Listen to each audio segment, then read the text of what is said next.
जम्मू कश्मीर और लद्दाख हाईकोर्ट में आम आदमी पार्टी विधायक महराज मलिक की हिरासत से जुड़ी याचिका पर चल रही सुनवाई अब एक अहम मोड़ पर पहुंच चुकी है।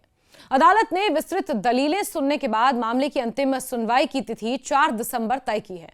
यह मामला न केवल एक राजनीतिक हस्ती की गिरफ्तारी से जुड़ा है, बल्कि जम्मू कश्मीर की बदलती राजनीतिक और प्रशासनिक परिस्थितियों, पब्लिक सेफ्टी एक्ट पीएसए के उपयोग और नागरिक स्वतंत्रताओं पर उठ रहे सवालों को भी सामने लाता है। इसे समझने के लिए मामले की पृष्ठभूमि, कानूनी पहलुओं और अदालत में पेश की गई दलीलों को विस्तार से देखना जरूरी है। महराज मलिक जम्मू खित्ते की डोडा से विधायक हैं और 8 सितंबर को उन्हें कठोर पब्लिक सेफ्टी एक्ट यानी पीएसए के तहत हिरासत में लिया गया। पीएसए जम्मू कश्मीर में लंबे समय से एक विवादास्पद कानून रहा है, क्योंकि ये पुलिस और प्रशासन को ऐसे व्यक्तियों को बिना मुकदमे के 6 महीने या उससे अधिक समय तक हिरासत में रखने की अनुमति देता है, जिन्हें लोक व्यवस्था के लिए खतरा माना जाता है।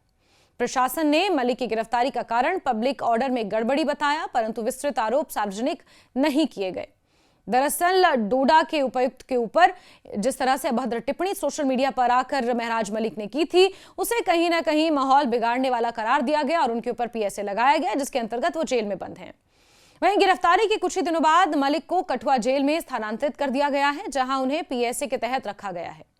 24 सितंबर को मलिक ने अपनी हिरासत को चुनौती देते हुए जम्मू कश्मीर और लद्दाख हाईकोर्ट में एक हेबियस कॉर्पस याचिका दायर की। हेबियस कॉर्पस एक महत्वपूर्ण संवैधानिक उपाय है, जिसका उद्देश्य यह सुनिश्चित करना है कि किसी भी व्यक्ति को गैर कानूनी तरीके से हिरासत में न रखा जाए। अपनी याचिका में मलिक ने न केवल हिरासत को अवैध बताया, बल्कि मुआवजे के तौर पर 5 करोड़ रुपए की मांग भी की है। उनका दावा है कि पीएसए का उपयोग उनके खिलाफ मनमाने तरीके से किया गया और उनकी गिरफ्तारी राजनीतिक उद्देश्यों से प्रभावित थी। गुरुवार को इस मामले की सुनवाई जस्टिस यूसुफ वानी की अदालत में हुई और अदालत में मलिक की ओर से सीनियर वकील राहुल पंत ने विस्तृत दलीलें पेश की। सुनवाई लगभग 1.5 घंटे से ज्यादा चली, जिसमें हिरासत के कानूनी आधारों को चुनौती दी गई। आम आदमी पार्टी प्रवक्ता और मलिक की लीगल टीम का हिस्सा अप्पू सिंह सलाथिया ने यह बताया कि राहुल पंत ने जोर देकर कहा कि मलिक को पीएसए के तहत बंद करना कानून की स्पष्ट अवमानना है। उन्होंने यह भी बताया कि हिरासत में लिए जाने की प्रक्रिया में कई त्रुटियां हैं, यानी कि कई खामियां हैं, जैसे उचित आधारों का अभाव, नोटिस की कमी, कानून के दुरुपयोग के संकेत। राहुल पंत ने अदालत को विस्तार से बताया कि पीएसए को किन परिस्थितियों में लागू किया जाना चाहिए और कैसे मलिक का मामला इन मानकों पर खरा नहीं उतरता। सलाथिया ने आगे जानकारी दी कि जस्टिस वानी ने दोनों पक्षों की दलीलें गंभीरता से सुनी और उसके बाद मामले को स्थगित करते हुए अंतिम सुनवाई के लिए 4 दिसंबर की तारीख तय की। यह तारीख महत्वपूर्ण इसलिए भी मानी जा रही है क्योंकि अदालत इसी दिन यह तय करेगी कि मलिक की गिरफ्तारी कानूनी है या नहीं।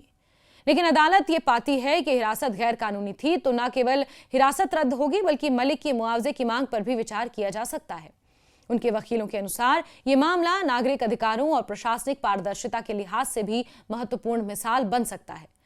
मलिक की कानूनी टीम में राहुल पंत के साथ वकील एस अहमद, एम तारिक मुगल और एम जुल्करैनन चौधरी भी शामिल हैं।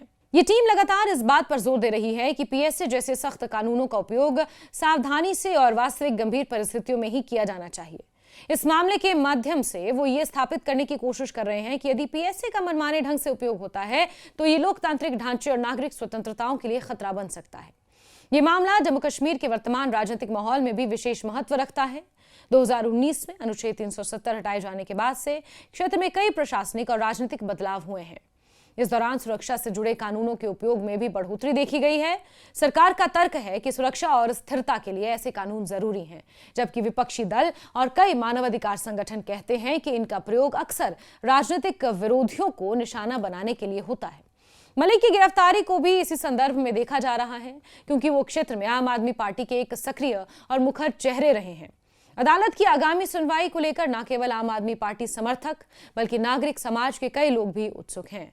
इस मामले के परिणाम का दूरगामी प्रभाव भी हो सकता है, न केवल मलिक की व्यक्तिगत स्वतंत्रता पर, बल्कि पीएसए जैसे कानूनों के उपयोग और भविष्य में उनकी सीमाओं पर।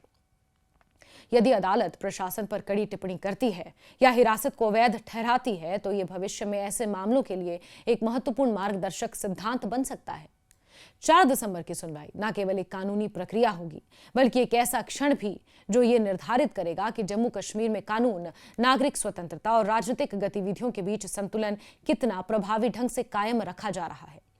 इसे नजरअंदाज नहीं किया जा सकता कि यह मामला लोकतांत्रिक व्यवस्था की उस मूलभूत धारणा की परीक्षा भी है जिसके अनुसार राज्य की शक्ति का प्रयोग नागरिकों के अधिकारों की कीमत पर नहीं होना चाहिए।